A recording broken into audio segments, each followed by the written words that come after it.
দই বীজ কখন এবং কিভাবে দিলে একদম পারফেক্ট দই তৈরি হয়ে যায়, একদম গোয়ালদের কাছ থেকে রেসিপিটা আমি শেয়ার করেছি। তো দেখতে পাচ্ছেন কতটা সুন্দর দই জমে গেছে। তো চলুন আমরা ভিডিওটা শুরু করি। তো এখানে হচ্ছে আপনার 2 মণ দুধ আছে। বড় একটা সসপ্যানের মধ্যে কিন্তু দুধটা একটা কাপড় দিয়ে সেঁকে নেওয়া হচ্ছে। যেহেতু ভিতরে ময়লা পশম অনেক কিছু থাকে, যার কারণে সেঁকে নেওয়ার পরে এই দুধটা প্রায় 2 ঘন্টার মতো কিন্তু জাল করা হয়ে গেছে। এর মধ্যে দিয়ে দিয়েছে হচ্ছে 80 গ্রাম খাবার সোডা। আর এখানে দেখতেই পাচ্ছেন এটা আমাদের অঞ্চলে মিশ্রি বলে। তো মিশ্রি অথবা চিনি যে কোনো একটা দিলেই হবে। তো 2 মণ দুধের মধ্যে এখানে ওনারা এনেছে হচ্ছে 17 কেজি মিশ্রি।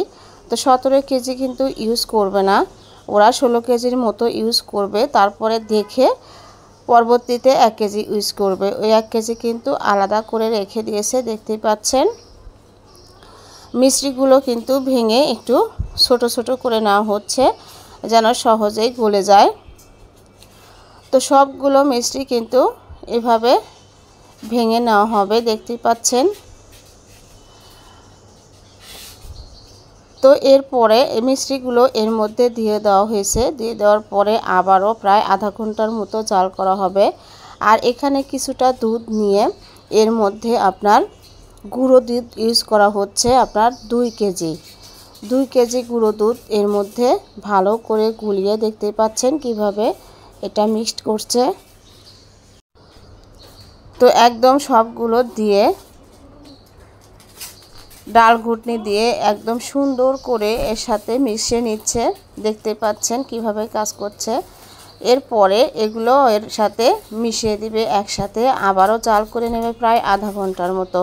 তো এখানে 2 কেজি ওজনের যে পাত্রগুলো আছে মাটির পাত্র, এটা কিন্তু একদম খড়ের মধ্যে সুন্দর করে বিছিয়ে রাখা হয়েছে। আর পাতিলগুলো কিন্তু একদমই ধোয়া যাবে না, সুন্দর করে মুছে তারপরে এর মধ্যে এই দুধগুলো ঢেলে দেওয়া হবে। আর এই দুধটা কিন্তু একদম নেড়ে চেড়ে ঠান্ডা করে নিয়ে তারপরে এর মধ্যে দিয়ে দিয়েছে। দিয়ে দেওয়ার পরে এখানে দেখতে পাচ্ছেন হচ্ছে দই বীজ। দই বীজটা এখানে আছে হচ্ছে 1.5 কেজির মতো একটা পাত্র। তো এখান থেকে অর্ধেকের একটু কম নেবে, নিয়ে কিছুটা দুধ নিয়ে এর সাথে সুন্দর করে মিশিয়ে তারপরে কিন্তু এটা ইউজ করা হয়। তো দেখতে পাচ্ছেন সুন্দর করে মিশিয়ে প্রত্যেকটা পাত্রের মধ্যে এটা কিন্তু দিয়ে দিবে। কিভাবে দিচ্ছে সেটাও আপনাদের সাথে শেয়ার করছি। তো ভালো করে মিশিয়ে নিচ্ছে। তো মিশিয়ে নেওয়ার পরে এখন দেখতে পাচ্ছেন দুধ একটু কম হওয়ার কারণে একটু বেশি দুধ দিয়ে মিশিয়ে নেওয়া হলো। প্রত্যেকটা পাত্রের মধ্যে 1 চামচ করে কিন্তু দিয়ে দেওয়া হচ্ছে। আর এটা 10 থেকে 15 মিনিট পরেই কিন্তু এটা দিয়ে দেওয়া হয়। তো দিয়ে দেওয়ার পরে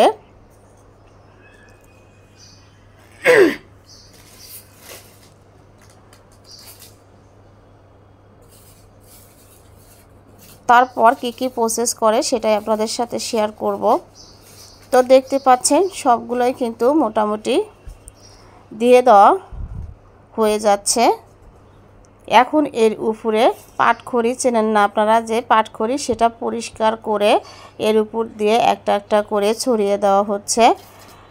কারণ পাটখড়ির উপরে দেওয়া হবে হচ্ছে পেপার, পরিষ্কার পেপার এখানে দিয়ে দেওয়া হলো। আর 2 মণ দুধের দই কিন্তু 34টা পাত্রের মধ্যে দেওয়া হয়েছে, বাকি কয়েকটা পাত্র বেঁচে গেছে। এখানে ছিল হচ্ছে 42টা পাত্র, মাটির হাঁড়ি যাই বলেন। তো এই তো কম্বল দিয়ে দেওয়া হচ্ছে। কম্বল দেওয়া হবে কতগুলো আপনাদের সাথে আমি শেয়ার করছি কিভাবে দইটা সুন্দর করে ঢেকে রাখে এবং কয়েক ঘন্টা ঢেকে রাখে সেটাও আপনাদের সাথে শেয়ার করব। তো দেখতে পাচ্ছেন একে একে কিন্তু কম্বলগুলো এর উপর দিয়ে দেওয়া হচ্ছে।